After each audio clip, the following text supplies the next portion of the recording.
تم اس کی بات کر رہے ہو؟ وہ تو بڑا نمازی ہے، پورے پورے رات نماز پڑھتا ہے، پورے دن روزے رکھتا ہے، ہم نے تو اسے بڑا نماز پڑھتے ہوئے دیکھا ہے، کئی کئی گھنٹے سجدے میں رہتا ہے۔ حضرت مالک دینار اور حیران ہو گئے، اتنا بڑا متقی و پرہیزگار، لیکن اللہ نے اس کے حج کو قبول نہیں کیا۔ نہ جانے کیا بات ہے۔ آپ نے کہا اس کا خیمہ کہاں ہے؟ کہا فلاں خیمے میں، وہ اللہ کی عبادت میں مشغول ہوگا۔ حضرت مالک دینار اندر گئے، جیسے قدموں کی آہٹ سنی، وہ انسان سجدے کی حالت میں رو رہا ہے، زار و قطع رو رہا ہے، زار و قطع رو رہا ہے۔ اللہ اکبر، جیسے قدموں کی آہٹ سنی، سجدے سے سر اٹھایا اور کہا اے اللہ کے نیک بندے، اے اللہ کے مقرب بندے، اپنے خواب کے بارے میں بتا۔ حضرت مالک بن دینار اور حیران ہو گئے، خواب تو میں نے دیکھا ہے، میں نے کسی کو بتایا بھی نہیں ہے، لیکن اسے خواب کیسے معلوم ہو گیا؟ اللہ اکبر۔ حضرت مالک بن دینار نے کہا میرے بھائی بتاؤ تو صحیح، اللہ نے تمہارے حج کو قبول کیوں نہیں کیا ہے؟ سارے لوگوں کے حج کو قبول کر لیا گیا۔ وہ رونے لگا، سسکیاں باندھ کر کے رونے لگا، کہا میری داستان تو مجھ سے نہ سنو تبھی اچھا ہے، ورنہ تم بھی مجھ پر لعنت کرو گے، تم مجھ سے دور بھاگو گے۔ کہا نہیں نہیں بھائی بتاؤ تو صحیح،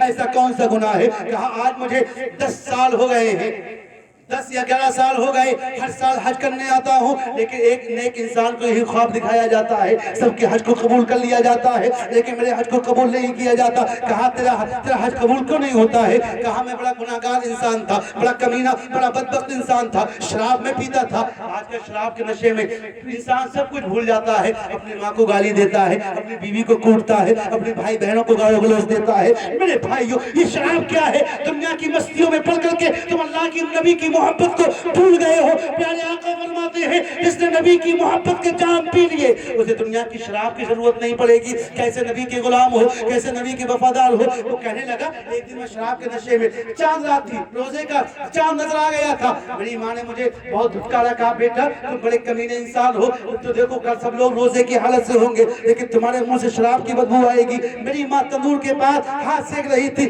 ٹھنڈ کا موقع تھا، مجھے غصہ آ گیا، میں نے اسے دھکا دیا، وہ تندور میں گر گئی اور تندور میں پوری جل جاتی ہے۔ میری بیوی نے مجھے ایک کمرے میں بند کر دیا، صبح کو جب مجھے ہوش آیا میری بیوی نے مجھے بہت کچھ کہا، برا بھلا کہا اور کہا مجھے طلاق دے دو، میں تمہارے ساتھ نہیں رہنا چاہتی۔ کہا بات تو بتاؤ بات کیا ہے؟ کہا تم نے کل نشے کی حالت میں اپنی ماں کو دھکا دیا، وہ تندور میں گر کر کے جل گئی ہے۔ اللہ اکبر۔ کہا میں رونے لگا، میں نے دروازے کو توڑا، توڑنے کے بعد میں نے ایک کرسا اٹھایا، اٹھانے کے بعد میں نے اپنی بیوی سے کہا اے بیوی بتا تو صحیح میں نے کون سے ہاتھ سے اپنی ماں کو دھکا دیا تھا؟ اس نے جو ہاتھ بتایا میں نے اس ہاتھ کو زمین پر رکھا اور ایک ہی کرسے سے اس ہاتھ کو اپنے تن سے جدا کر دیا اور اس کو جو ہے سبق کے طور پر اپنے گلے میں لٹکا لیا ہے۔ کہا دیکھو یہ ہاتھ لٹکا ہوا ہے۔ حضرت مالک بن دینار رونے لگے، کہا یقیناً تو جہنمی ہے، بدکار ہے، اس پر کہیں اللہ کا عذاب نازل نہ ہو جائے۔ یہ کہہ کر کے آپ وہاں سے بھاگ پڑے اور جا کر کے اپنے خیمے میں سو گئے۔ لیکن قربان جاؤ مدینے والے آقا پر، اے نبی کے غلاموں، ہمارے آقا کی شان یہ ہے، ہمارے آقا اتنے رؤوف و رحیم ہے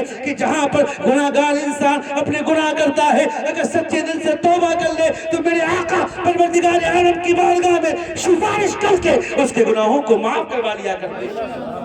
کہا حضرت مالک بن دینار کہنے لگے، اس کے بعد سو گئے جا کر کے، خواب میں حضور کا دیدار ہوا، حضور کے چہرہ غصے سے لال ہے۔ حضرت مالک بن دینار اٹھے، اٹھ کر کے نبی صلی اللہ علیہ وسلم پیش کیا، کہا آقا کیا بات ہے، بڑے غصے میں ہیں؟ کہا تم نے میرے امتی کو میری شفاعت سے محروم کر دیا، اسے تم نے اتنا ڈرا دیا ہے کہ وہ بہت بھڑک رہا ہے۔ کہا جاؤ تم نے جو جملہ کہا ہے اس کے بعد جا کر کے کہو یقیناً اس نے ماں کے ساتھ جو گناہ کیا ہے، ماں کو جو تکلیف دی ہے اسے گناہ ملے گا، اس کی سزا ملے گی، لیکن اللہ رحمان الرحیم ہے، اسے مجزۂ جافزہ سنا دو۔ جب میدان محشر ہوگا، نفسی نفسی کا عالم ہوگا، اس انسان کو بیڑیوں میں قید کر کے اس کی ماں کے سامنے لایا جائے گا، اسے آگ کے کوڑے سے مارا جائے گا، طرح طرح کے عذاب دیے جائیں گے۔ جب اس کی ماں کی دل میں محبت اگلائی رہے گی تو رب کی بارگاہ میں کہے گی مولا میں نے اپنے بچوں کو معاف کر دیا ہے، تو رب کعبہ بھی اسے معاف فرما دے گا۔ یہ بات کہی، اس کے بعد جا کر کے اس انسان کو یہ مجدہ سنایا۔ جیسے اس نے یہ بات سنی اللہ کی بارگاہ میں ہاتھوں کو دراز کیا، سجدے میں گرا، فوراً اس کے تن سے روح نکل جاتی ہے۔ میرے بھائیوں کہنے کا مطلب یہ ہے ہم روزہ رکھیں، زکوٰۃ دیں، حج کریں، لوگوں کو کھانا کھلائیں، اچھے اچھے کپڑے پہنیں، اچھے اچھے کام کریں، لیکن اگر ہمارے ماں باپ ہم سے ناراض ہیں کوئی بھی کام ہمارا قابل قبول نہیں ہے۔ اس لیے ضرورت اس بات کی ہے اگر تم یہ چاہتے ہو اللہ تمہاری نمازوں کو قبول کر لے، اگر تم یہ چاہتے ہو اللہ تمہاری زکوٰۃ کو قبول کر لے، اگر تم یہ چاہتے ہو خدا تمہارے بزرگوں کی بارگاہ میں حاضری کو قبول کر لے، اگر تم یہ چاہتے ہو کہ پروردگار عالم تمہاری تمام نیک چیزوں کو قبول کر لے تو سب سے پہلے اپنے ماں باپ کی دل جوئی کرو، اپنے ماں باپ کو راضی کر لو۔ قسم رب کعبہ کی، اگر تمہارے ماں باپ تم سے راضی ہو گئے، مدینے والے آقا بھی راضی ہو جائیں گے، اور آقا راضی ہو گئے تو رب کعبہ بھی راضی ہو جائے گا۔ ہمیں ضرورت ہے